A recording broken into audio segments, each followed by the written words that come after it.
Good morning, everybody. Good morning, Miss. Yes, okay, Unit 2, the Fantastic Plastic Brain. Today we're going to do Unit 1, but we're going to focus on listening to, listening to, which is the merits of unit tasking. That's what we're going to focus on today. So open your textbook for listening and speaking. Let's go to page 9. That is, yeah. Here we are. Listening to the merits of unitasking. Okay, so first up, we start with the vocabulary. Yeah, the bold-faced words: task shifting, competency, and fool themselves into thinking. And then we've got bought into and degrades. Yeah. Okay. Now, so for the vocabulary, you were supposed to look at the words within the context. So here you see sentences in which the words and phrases are used, understanding the meaning of the word or phrase from the context. Yeah. So you did here. And then here in activity 2, you were supposed to find the correct synonym and or definition for the word. So looking at the numbers 1 to 5, knowing which one goes where. Okay, I'm going to ask anyone who would like to respond. Anyone who would like to respond? Kirana, yeah. Number 1, task shifting is E. Yeah. And number 1. Okay. Yeah, you can continue actually. Number 1 is E. Number 2 is A. Mm. Number 3 is D. Yeah. Number 4 is B. And number 5 is C. Oh, correct. Anyone has any questions about that? No? Next time, anyone who wants to answer, you can also use the annotating system. So you can just click on annotate and then click whatever way you want to annotate, either the T for text or draw for circles or stamp. You have the ticks, you know. So you can choose whatever you want to use. Yeah, these are the correct answers. So task shifting is changing from one thing to another. You're changing. Yeah, that's why the word shifting. Competency is a skill. Fool oneself into thinking is trick oneself into believing something. Bought into means completely convinced about something, and degrade means diminish or diminishing the importance of something. Okay, that brings us to any questions about that? No? Everything is clear. What? I know I cannot hear you. Everything is clear. Okay, okay, cool. Okay, that brings us to the comprehension now. In the videos also, I very often explain already about how important it is to annotate, right? To underline, circle, highlight keywords and key phrases, or make margin notes. That is basically the only way how you can keep up, because it's impossible for you to read a sentence, read answer choices, listen to the audio, and all at the same time you gotta answer. It's very hard. So by doing the keywording, that's really great, because what you do is while you're listening to the audio, you already have a focus on what the audio is about. You already have a direction in that, and then you're only just listening and your eyes are just fixated on the keywords or phrases. So it is far easier to follow, but also to know when something comes up that would be correlated to the answer of a question. Yeah. Now, so you had to listen to the interview, MIT professor Sherry Turkle. She offers her opinions about multitasking. Interesting topic though, guys. Multitasking versus unitasking. Like in the old days, believed that multitasking was the best way to go.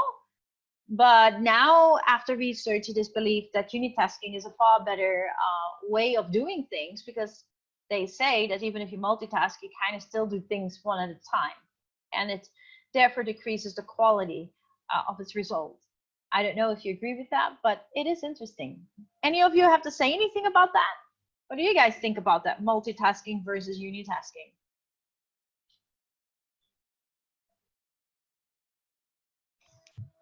I think multitasking is important. Mm-hmm. Bisa kayak dilatih gitu loh, Miss. Multitasking. Yeah, Okay, cool. I think Yeah. would It was kind of something that was believed to have to be done, that you had to be able to do that like several years back, whereas now they changed their minds on it, whatever the reason is. Anyone else who would like to say something about that? What do you guys think about multitasking versus unitasking?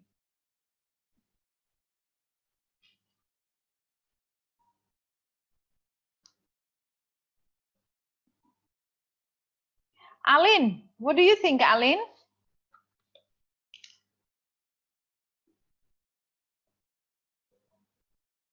Aline?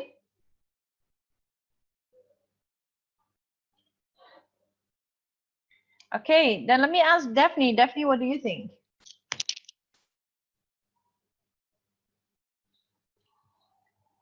Daphne? No.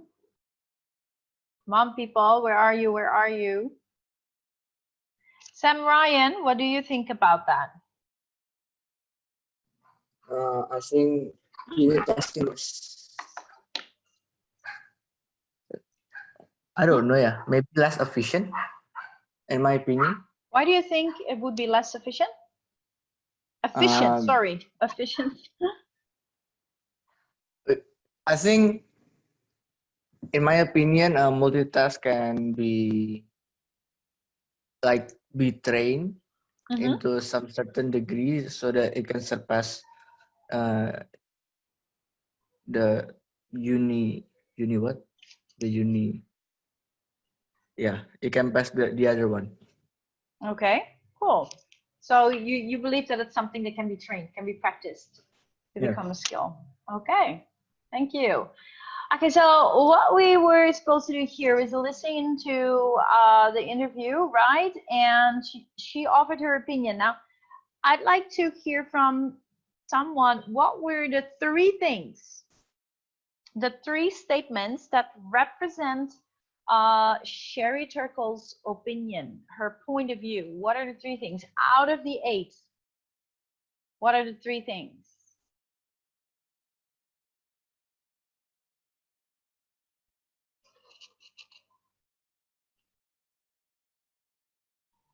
Anyone?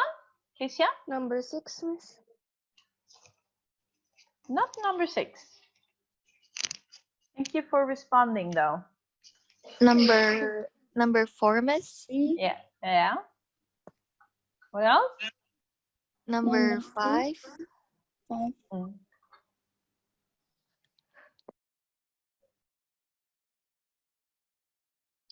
One more, guys. And number 3. 7. 3. 3 apa 7? 3. That's correct. 3? Okay. Yeah, 3, 4, 5. So, Turtle believes that multitasking is an ability supported by research, worsens our performance on certain tasks, and is a tragically bad habit. Okay, we are now at 9:43, so I'm not going to admit anyone anymore into this class, meaning that anyone who try to come in right now can be registered as late. Yeah, people? For the class secretary, please take a note on that. And for who is absent. Yeah, so it's 3, 4, and 5. Now, how would we know? Yeah, you have to annotate that before you start listening, because otherwise it's very difficult to recognize that. Yeah. Any questions? No? Okay, then we continue with listening. Okay, Matthew, yes? No, ako ang click. Okay, Sorry. no worries. Okay, so we were looking at assumptions and revisions. Now, the first thing I want to ask is, who can tell me what an assumption is? What does that mean? Kirana? A thing that is accepted even though there's no proof. Awesome, yeah. Yeah, that's correct. Accepted as true. And there's also things that you think that will happen when you assume. So That means that an assumption is not based on facts, yes? You can also assume that something would happen. For example, last meeting I was late into the meeting, and then you assume, let's just be late 5 minutes, Miss Sylvie will be late. She was late last time. Then you assume, which is not based on any fact, and you could be wrong, yeah? So assumptions definitely is something that you think that might happen, but you have no proof that it will happen. So it's still biased then in a way, based on opinion or view. What about revision? What's that? What does that mean? Can I answer? Yeah, Revision is like reviewing. correct. Yeah. Basically, what I like about this word, if you look at the base word here, it's vision, right? The base word of this word is vision. And vision stands for what you seek. Re is the, what is re? What part of speech is that? Prefix. Prefix, awesome. So this is a prefix. Do you guys also know what it means? The prefix re, what does it mean? Before. Yeah, something that goes before. Doing it again. So basically, vision is seeing. So you're looking at it again. You're changing it. You're doing it again. You're looking at it again. Yeah. So basically, you can say that that is the action of revising, making a correction. You're looking at it again. And when you look at it again, it's probably where you added stuff and you changed stuff. Now, reviewing assumptions and listening for revisions. This talks about ideas, concepts, okay? Over the years, scientists have done a lot of research. You also know, I once told you in class that long time ago, there were no scientists. So what happened was people didn't understand how to make sense of the world that they lived in. So they came up with stories. Those are called myths.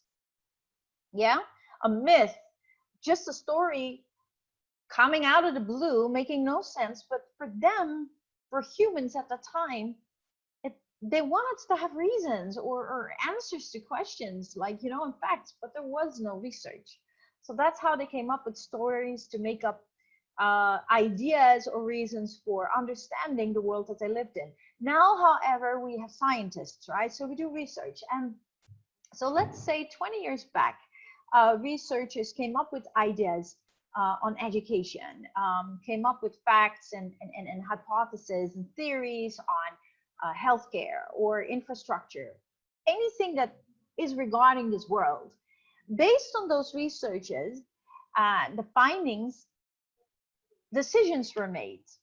Now, can you imagine that is, let's say, 20 years ago, and then we go ahead 10 years further, and then maybe what was thought to be true and right 20 years ago, 10 years ago was revised because maybe they found out like, hey, it wasn't that good after all. Or, hey, life has changed, things have changed, so we cannot continue with the findings we had 10 years ago or 20 years ago. We need to, make new ones and do new research.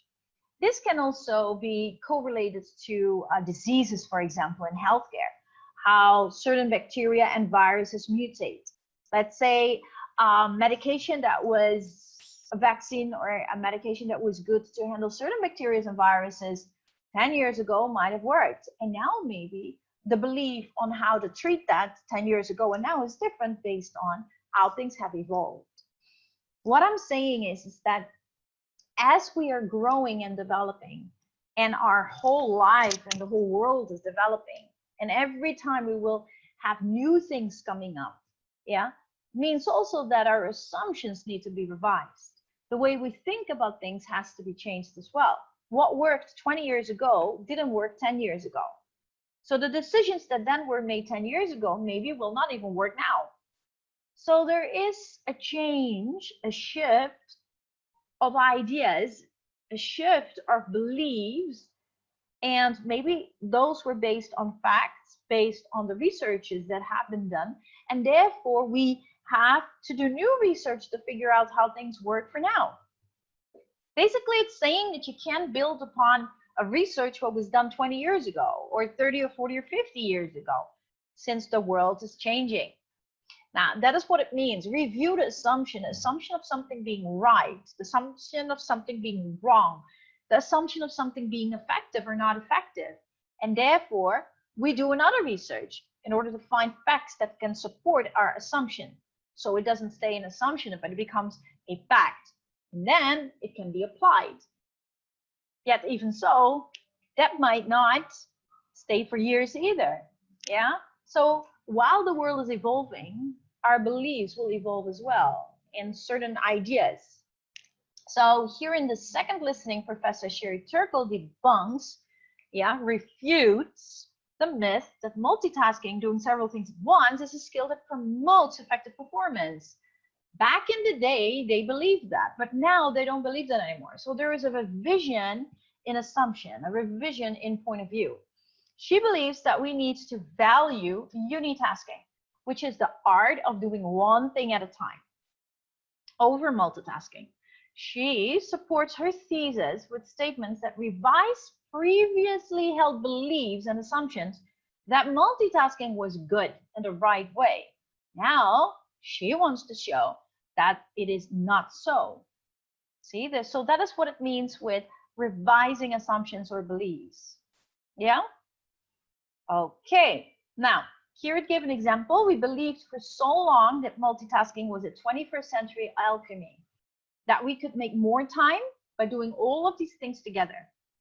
And now we know, the research is clear, that we can multitask, but we degrade our performance for every task we multitask. So the earlier belief is that multitasking was efficient and effective.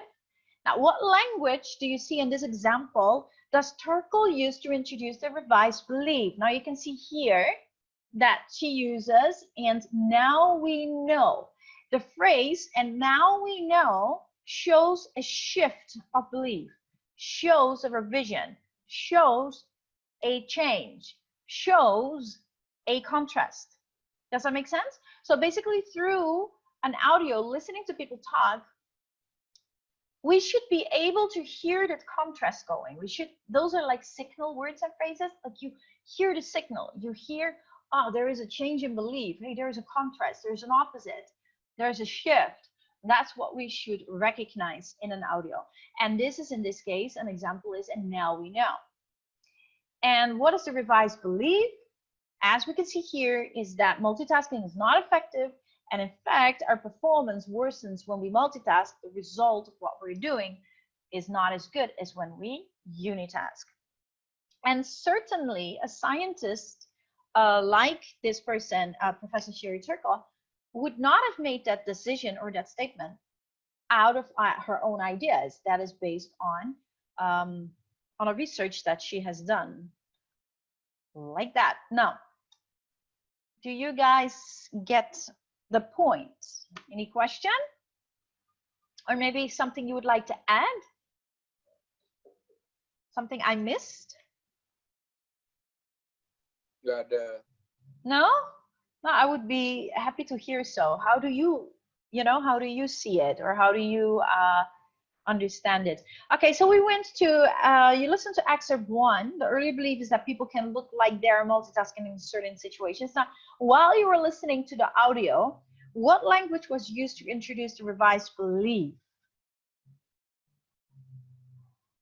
Who would like to respond?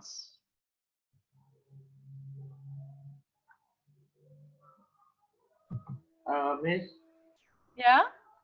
if I say we discovered something new, is that believable?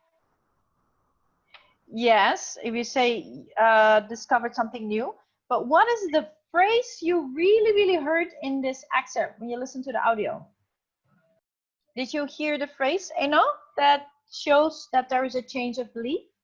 Nope, I missed it. Okay, maybe what we can do is we can try one. Okay, Kirana, what do you think? From the excerpt 1, Yeah? the language used is "where in fact." Very good. Yeah. Where in fact, yeah. Awesome. Let's listen to it together. Let's see if we grasp this understanding. Try to listen one more time and try to hear this phrase where in fact, okay? Oh, wait.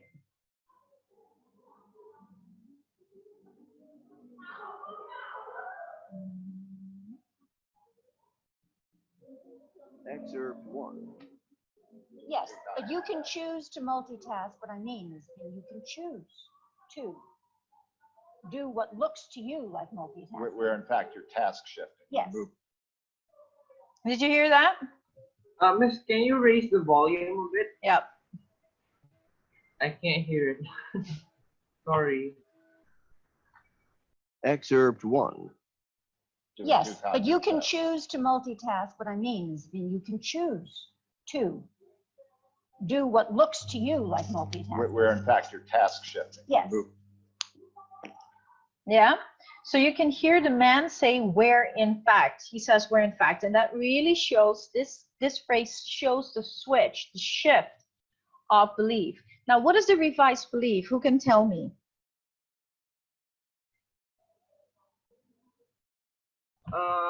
Is it we do something that looks like multitasking? Yeah. So basically they're saying that unitasking is better, yeah? So basically it believes that it seems like we're multitasking, but we're not multitasking. We're actually task shifting. They're saying they're moving from one task to another very quickly. So you feel like you're multitasking and doing everything at the same time, but basically you're not. You're just doing a lot of times, a lot of things, and you do one thing first, and then really quick go to the other, and then really quick to the other, and then back to the first one. You're actually just task shifting. That's the revised belief of multitasking.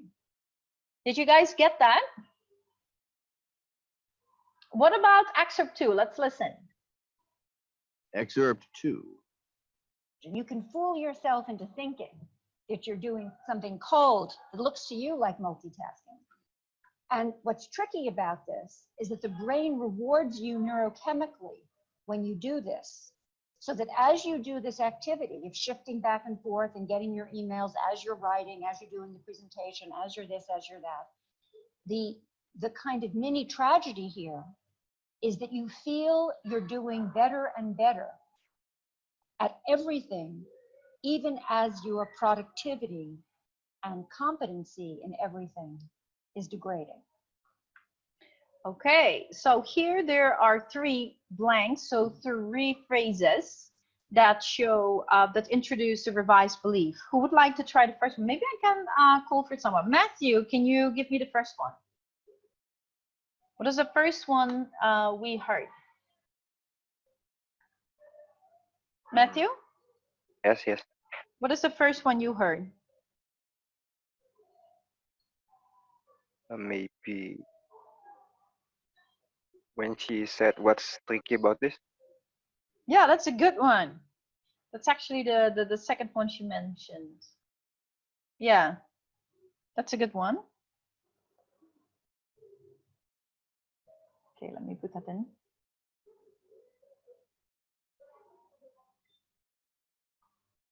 What is tricky about this? Yeah. And the first one, who heard the first one?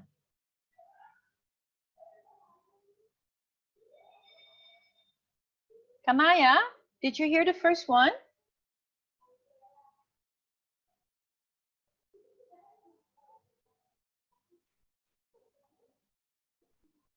Kanaya? No? Jorin? Jorin?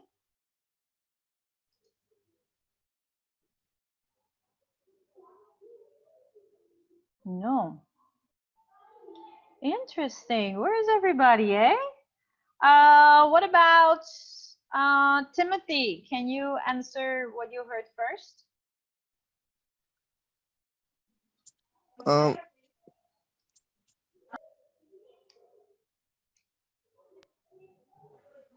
Hello? Yes, I'm waiting. Which one, Miss Ovi? First one, excerpt 2.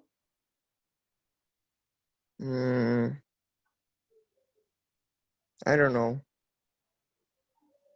Where in fact? So the Oh first one yeah. that she mentioned was we're in fact, and then you heard what Matthew said. What is tricky about this? Thank you. And then the third one, who heard the third one? There was one more. Nico? Nico, are you here?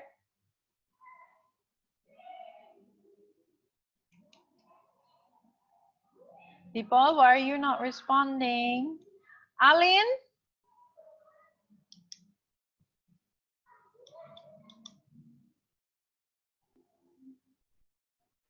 No. Tagu? I'm sorry, miss. I heard about two only. You're on 2 only. Anyone else who knows what the last one is? Did you guys get that one?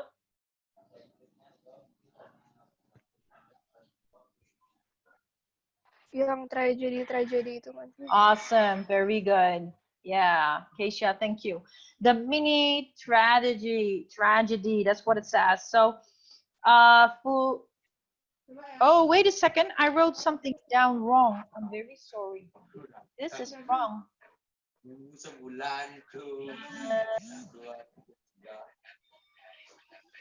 Let me see, how do I... Okay. Oh, this is okay, so... I made a mistake with the first one though. It is not what I wrote. It is fool yourself into thinking. Sorry. This is what it should be. So the first one that we heard in this one is fool yourself into thinking. And what is tricky about this, and the last one is the mini tragedy. Yeah, so these are basically 3 phrases that we heard in this excerpt that showed a very clear change for a revised belief. And what is the revised belief? Guys, hello? What is the revised belief? I cannot put it in a short sentence, but can I say like, it's not multitasking, but Guys, hello? it's not multitasking, but it's our brain shifting quickly to things like when we're writing something and then we receive an email, Yes. something like that. Yes, so performance is not enhanced with multitasking, so we don't necessarily get a better result or something. Yeah, awesome. Okay. Any questions? No? Okay, we go to the next one. We had excerpt 3. Let's listen to that one. Excerpt 3. And that may be okay if you're shifting back and forth in your email to your filling in your date book. But it's really not okay when you want to get something serious done, and people know that when they want to get something serious done, they have to turn it off. Okay, it's basically 2 things that you heard. Which ones are they? Who heard it? Is it the but? Yeah.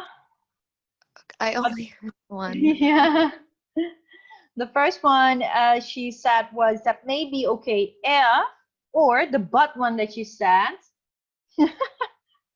But it's really not okay.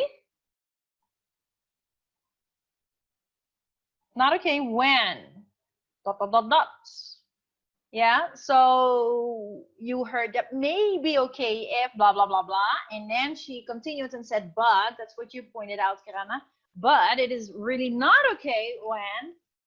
So this shows a contrast. Yeah. And the revised belief here is that multitasking is not useful for serious tasks. It might be useful for things that are not that important. But if you're doing things that are crucial, important, where its result is very important, then you should not multitask.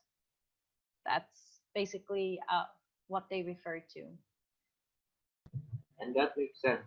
Yeah, it makes sense, right? Yeah, I think so too. And why do you think, Eno, that makes sense, according to you?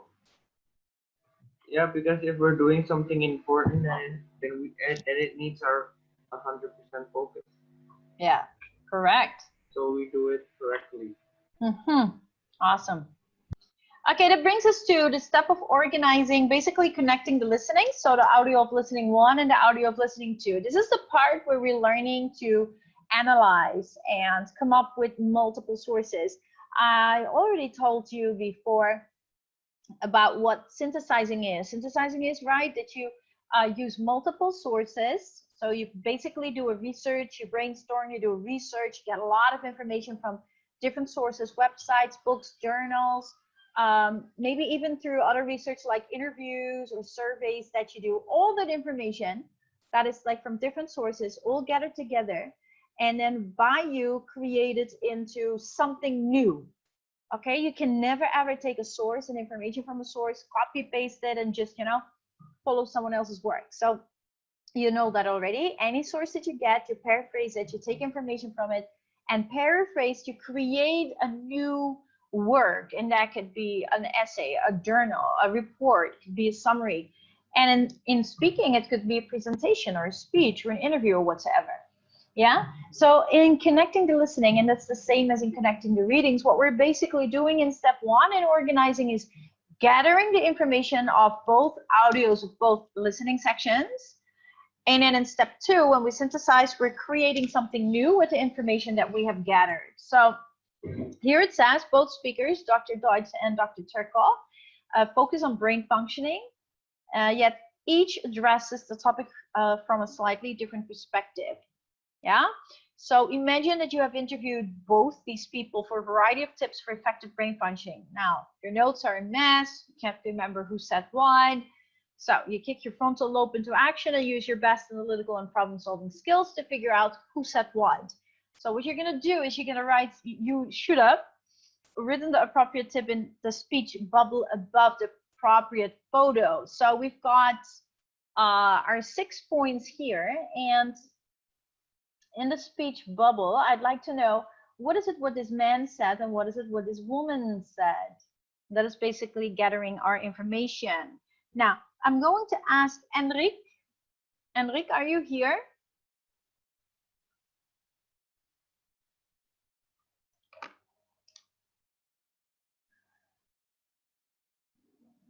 No? Darren? Jonathan Darren?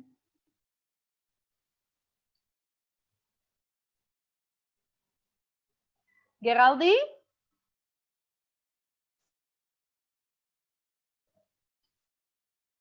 Geraldi? Okay, let's continue asking. Cynthia, Elise, are you here? Yes, Miss. Hi, good morning. Okay, can you tell me what goes into the bubble of Dr. Deutsch here?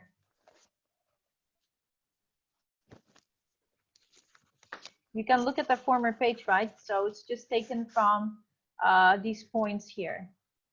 So you have to divide them. Which one goes into here?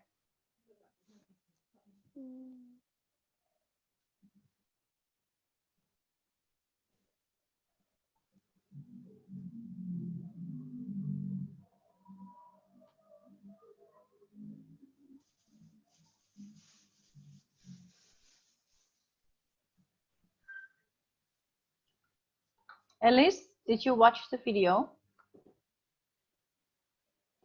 Not yet. No, that's why you cannot answer. You should watch the video, otherwise it's hard for you to follow, yeah? Okay, I'm gonna ask Tommy. Tommy?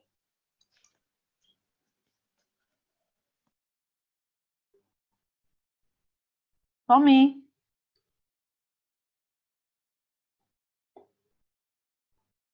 Where is everybody in this class? Christian? Christian? Means many people are absent today, yes? No answer means absent. Jorin? Yes, Miss. Yes, Miss. Just now I asked you, you didn't respond. Jorin, can you answer this one? What goes into this speech bubble?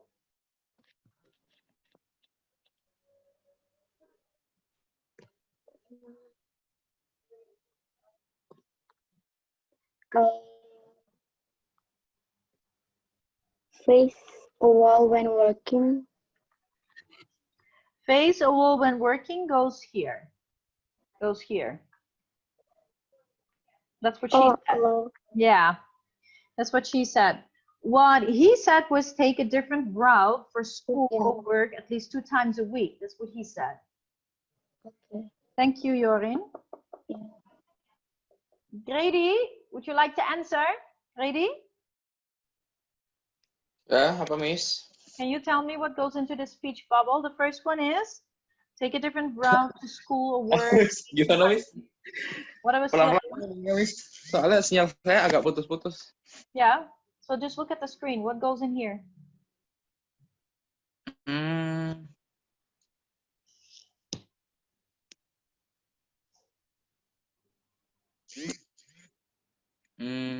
Apa ya? Saya kurang paham, Miss. Did you watch the video, Grady? Iya. Tapi kayak dia ngomong apa gitu, itu Inggrisnya kayak saya nggak tahu kosakatanya, Miss. At the back of your book is the audio written down, typed out. The dialogue is all in the textbook. At the back, you can just read it. Nah, yang textbook itu saya belum baca. Yeah. So next time, what you can do is, what can help you is, if it's hard for you just to listen, you can look at the audio script. That's on page 254. I just follow the page, and then you can from there. Maybe that will help you while you're listening, and you can read along. Yeah. Okay, Miss. Okay, cool. Thank you, Grady. Okay, now, so the first one here is take a different route, and then the second is memorize phone numbers. Third is stir your coffee or tea backwards, and fourth is learn how to juggle. Dr. Turkle stated face a wall when working. Second, turn off all social media links. Third is take one very interesting photo each day, and last, take a nap each day. Those are that's the advice that they gave for increasing what was it? Brain activity, brain functioning. Yeah, that's the word. Okay, so having gathered this information here and here, having it left and right. Now, in step 2, synthesizing, you have to use the information from the left and the right bubble. And basically here, you were supposed to give a talk about effective brain functioning using the information that was from both people here, from the speech bubbles. So that is how it works. You organize, you gather the information from 2 audios and put it all together, and then you use that information into creating something new. And in this synthesizing activity, it was supposed to be a talk that you would give about effective brain functioning to 200 professionals between the ages 65 and 85 years old, using the information from the 2 speech bubbles, and you could use the slides here that you can see, focusing on it. Okay, now, do you guys have any questions so far? No? Means that first thing we did was our vocabulary, yeah? Understanding the vocabulary in context, and then knowing the words with the definition and synonyms. Then we tried to understand, have listening comprehension on comprehending a point of view that someone states, being able to recognize that. We talked about reviewing assumption, what assumptions are and what revision is, and how ideas and concepts revised or are revised over time. You had to listen for the revised belief, and you had to recognize the language that signifies the revised belief, or that signifies a shift or a contrast or a change. And we talked about the information that we could gather from listening 1 and 2 and how to connect that. Synthesizing is the use of multiple sources combined in order to create something new. And yes, you always have to annotate the keywords, and you always have to paraphrase. You can never copy paste someone else's words. Any questions? Smart people. No, miss. No questions. Smart people. Okay, means that I'm going to quickly look at our schedule. I can see here that the schedule is not on it, so give me a second.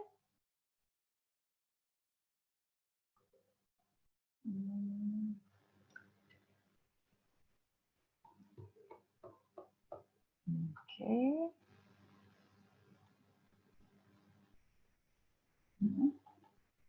Okay. So what I want you to see is take a quick look with me at your unit schedule. Very important for you to follow your unit schedule, because in your unit schedule, the focus is very clear for your pre-study, your study, which is your Zoom meeting, and your post-study. Pre-study is always your textbook. Post-study is always your ebook. Your post-study is always comes after your Zoom, and your pre-study is always before your Zoom meeting. So last week, your pre-study was listening to. Today, your study for Zoom is listening to. And your post-study, therefore, will also be listening to. Exactly. Yeah, so this week, your post-study is going to be from your ebook, listening and speaking. You do the activities and listening to. Your week, the highlighted part is your the steps of your plan, your project. Means that the research for your speaking, for your log, your writing, and your journal should have been done. And it means that this week our focus is on outlining your speaking test, which is done in your log. And it means that next week you will be doing the outlining for your essay in your journal. Next week we'll have a post test. So in grade 12, there is no post test for listening and speaking, only for reading and writing, okay? Now, meaning that after this Zoom meeting, what you're gonna do for your post study, you're gonna focus on the activities and listening to, yeah? I will make sure that they're all open so you can access that. And for the pre-study, you will watch the video that I've already sent to you this week of reading to, and you do the activities in your textbook for reading and writing. And please watch it and do it, because otherwise it's hard for you to follow. If you're not following this planning for the activities in your ebook, that's basically up to you. But it is far smarter to follow this plan, because this is already supportive to the Zoom meetings as well. As you have your pre-study where you self-study and prepare for the Zoom meeting, then we have the Zoom meeting where we discuss. You can ask, you can talk, you can give your opinion. And then the post-study that reviews every learning outcome one more time. Yeah, which is also important, because those activities are for upgrading your scores. Yes. Yeah, and then after that, you will have a post test and you will have unit tests. Another thing you need to know is that post tests and unit tests, and also video comprehensions and so on, are all class activities. So that is not homework. So that will be done on the day you have your Zoom meeting with me. Now, we don't do that during our Zoom meeting. We will do that after the Zoom meeting, but we will do that on the day you have your Zoom meeting. It means your class time. It means also that a post test, a unit test, or a video comprehension has to be done that day. You only have time up till 11 at night. After that, I will close it and you cannot do it anymore. So you have to finish it that day, because that is class time activity. Okay, cool. Talking about the ebook, that is something you can have time to do, as long as on the 7th of September everything is done. Yeah, but if you do everything last minute, you won't do it good, and the results will not be as good. So I highly recommend you to follow the plan that I've already made for you. Yeah, awesome. Okay, now, so that is basically everything for today. What I would also want to remind you is for the attendance. I would like to have the attendance after this lesson. Make sure if you still have a question, ask me, contact me for that. Be also high on initiative, yeah? Try to figure things out. Look at your unit schedule, be active in looking at your material. This week, actually yesterday, I uploaded the rubric for your speaking test, your presentation, uploaded it on TD Smart, so you can access that as well. If there is anything else, please let me know. All good? Yes. Oh, good. Awesome. Okay, have a great day. Have a great Friday and a great weekend. God bless you all. See you next week.